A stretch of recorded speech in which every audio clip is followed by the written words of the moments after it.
Wali, bagaimana kondisi perekonomian Batam sampai saat ini, Pak Wali, silakan. Baik, sebelum kita bahas lebih lanjut, ini harus samakan persepsi. Persepsinya satu, kapan COVID ini akan berakhir? Kalau kita tidak tahu, maka ini harus kita pikirkan sama-sama. Sehingga perubahan demi perubahan yang harus kita lakukan, baik dari sosial ataupun permasalahan ekonomi rakyat ini sendiri. Ini yang mau kita tata kembali, sehingga masyarakat bisa beraktivitas, bisa bersilaturahmi, bisa bersama-sama di mana saja. Sebelum ini ataupun hari ini masih sulit kita, karena saling ada rasa ketakutan dengan COVID-19 ini sendiri. Maka ke depan ini harus mulai kita beradaptasi, bahwa COVID memang ada di sekitar kita, mungkin juga ada di badan kita. Bagaimana kita sama-sama, tapi kita bisa kendalikan COVID ini sendiri, supaya seluruh yang saya sampaikan tadi betul-betul bisa gerak ke depan, sehingga pertumbuhan ekonomi bisa bangkit kembali. Kita sudah memperlonggar kegiatan masyarakat, tapi dengan mengikuti seluruh protokol kesehatan. Sampai hari ini, alhamdulillah, aktivitas ini sudah mulai bergeliat kembali, mulai ramai kembali. Cuman masyarakat mungkin belum 100% mengikuti protokol kesehatan sendiri. Kedua, kalau kegiatan masyarakat sudah bergerak, termasuk rumah ibadah sama keramaian semua, kita pantau terus. Tentu ekonomi harus kita bangkitkan. Untuk membangkitkan ekonomi kan tidak kita sendiri. Pelaku ekonomi sendiri dan partner mereka, baik dari dalam ataupun luar negeri, ini kan pasti akan bertanya, kira-kira Kota Batam ini melaksanakan protokol kesehatan sesuai dengan standar dunia apa tidak? Supaya ini bisa kita penuhi, maka tentu ada pelatihan-pelatihan, ketemu silaturahmi, bagaimana kita lakukan ini. Maka seluruh kepala dinas atau OPD saya sudah kita tugaskan sesuai dengan tupoksi mereka masing-masing. Contoh misalnya dinas pariwisata, mengurusi mungkin hotel, restoran, bagaimana supaya orang datang, orang tidak ada rasa ketakutan. Orang dari luar maksud saya. Kalau tak ada rasa ketakutan, maka ini akan berjalan. Tapi kalau mereka datang, melihat saja tidak terk dengan penanganan COVID-19 Kota Batam, mereka akan langsung menghindar dan kembali.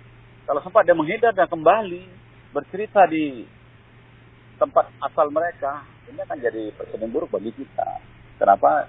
Pasti akan dianggap, gak usah ke Batam lah. Karena penanganan COVID-nya tidak sempurna, kita akan terjangkit. Saya tidak akan bilang itu new normal lah, kehidupan apalah. Yang penting, kehidupan yang bersih, yang diajarkan agama itu sebetulnya ada tepat. Jaga antara kita sama kita. Jaga pertemuan yang mungkin yang tidak terlampau penting ya kita kurangi. Karena kalau kalau sudah banyak ketemu orang, bicaranya juga banyak ya. Kalau bicara sudah banyak, larinya juga banyak. Maka agama mengajarkan. Karena ada pepatah juga, mulutmu lanjutkan nanti. Artinya itu yang mau kita bangun Kota Batam. Mudah-mudahan dalam waktu terlalu lama ini bisa kita buka semua. Dan yang kedua, tentu ada daerah-daerah yang mau kita jadikan contoh. Karena satu Kota Batam ada 12 kecamatan. 3-nya di pulau, 9-nya di kota. Kalau kita bicara wisata, tentu yang di 9 ini, karena 3 ini baru masih di pulau, belum kita kembangkan seutuhnya, karena memang menyangkut ya setelah semacam sesuatu yang lainnya lah. Tapi yang di kota ada 1 kecamatan, mungkin daerah Nongsa. Tentu kita harus ada jadi contoh dari 9 ini. Kalau orang juga bingung, kalau ke Batam mau kemana? Batam Kota ada COVID nggak? Saguling ada COVID nggak? Sungai Bedu ada nggak? Nongsa ada nggak? Maka ini harus kita jadikan contoh. Maka nanti ke depan lagi kita tatain. Kalau kita wisata misalnya nanti ke Kecamatan Nongsa, supaya ada contoh. Kalau industri elektroniknya di mana? Maka kita akan jadi contoh. Sana bagus, tidak ada ini. Maka seluruh kawasan ini kita minta untuk mengawasi, membersihkan, menjaga supaya terbebas dari COVID, terutama karyawan mereka sendiri. Kalau ini bisa jaga, kita promosikan lebih enak. Kita bisa sampaikan kemana-mana. Batam sudah aman dari COVID, begitu loh deh. Baik, Pak Wali, kalau dari catatan kita, seberapa besar sebenarnya dampak dari COVID-19 ini terhadap ekonomi di Batam, Pak Wali? Ya besar dong, tapi perlu diingat masyarakat, dulu sebulan lalu, semua mendesak saya untuk melaksanakan PSBB. Batam ini satu pulau. Kontrolnya mungkin lebih mudah.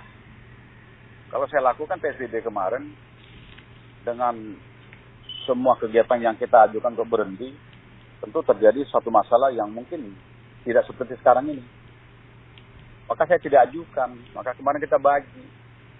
Kalau yang ada kegiatan industri, perakitan di perusahaan itu, maka kita suruh laksanakan protokol kesehatan. Kita panggil pemiliknya, kamu laksanakan ini, tapi tidak kita lakukan PSBB. Tapi di luar ya masyarakat ini yang tidak terorganisir. Berkumpul karena misalnya contoh, ada pasar. Berkumpul karena ada, makanan-makanan yang orang jualan. Kan ini tidak terawasi, tidak ada yang jadi koordinatornya. Mungkin itu kemarin kita lakukan. Sehingga ekonomi Kota Batam masih terbantu, 50-50. Pekerja formal jalan, yang tidak formal jalan, tapi tidak boleh kumpul. Tapi hari ini kita sudah mulai beri kelonggaran, mau di dalam, mau di luar, industri, atau lapangan, kita ada beri kesempatan kelonggaran.